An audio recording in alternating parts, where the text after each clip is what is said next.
Hi coders, welcome to CS Time channel. This channel focuses on coding and computer science. So if you are interested in coding, specifically if you are a student who is taking computer science under IB diploma, you are on the right channel. In this video, I'm going to give you an introduction to algorithm. So in computer science, algorithm is a series well-defined instruction designed in order to solve a problem. If I am asked to make my own definition, my definition will be step by step on how to solve a problem. So, algorithm may be expressed in a flowchart. It may also be expressed in pseudocode or expressed in programming language. For example, you are given a case like this. Write an algorithm for making a boiled egg. So your algorithm may look like the following. Put 2 glasses of water in a pan, put the pan on the stove, turn on the stove, wait until the water boils, put the egg in the pan, boil the eggs for 10 minutes, and turn off the stove. Now, let's see how we express it in pseudocode. The one on the left is our previous algorithm. The one on the right is our pseudocode. So pseudocode is closer to programming language, however, it's syntax free. By definition, pseudocode is expressed in a formally styled natural language rather than in a programming language. So basically, it's similar to programming language, however, it is syntax free. If you take a look at here, in the first line of algorithm, you write, put 2 glasses of water in the pan.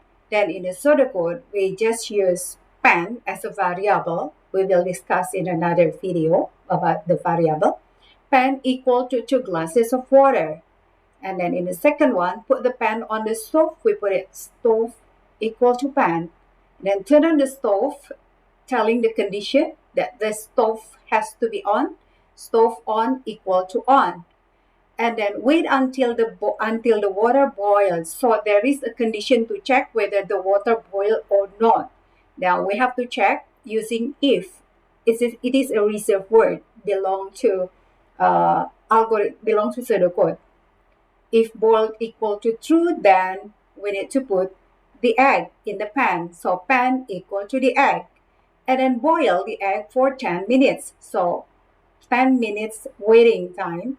So here, we put the pan on the stove and we have to leave the pan on the stove for 10 minutes. How do we know 10 minutes? When there is counting in the time.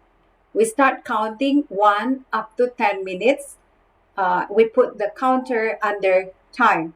Don't worry, we will learn further about the looping as well as if condition in the other video. And then once it's reached 10 in time, in minute, then we quit the looping, we quit the condition, and then finally we turn off the stove. Now, how if we want to do it in the programming language? Programming language is a way for programmers to communicate with computers.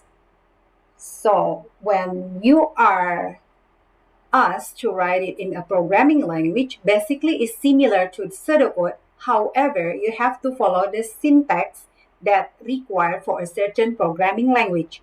Like in my example, I make use of Java. So if you look at the pseudocode, the first pseudocode, exactly the same with my programming language. However, due to the Java, I need to end each of my command or statement with semicolon. The same for the second one. I put semicolon. When it comes to if or the condition, I need to have curly bracket here and closing curly bracket. And then when it comes to looping for here, I also need curly bracket and then closing curly bracket. The rest is the same, semicolon.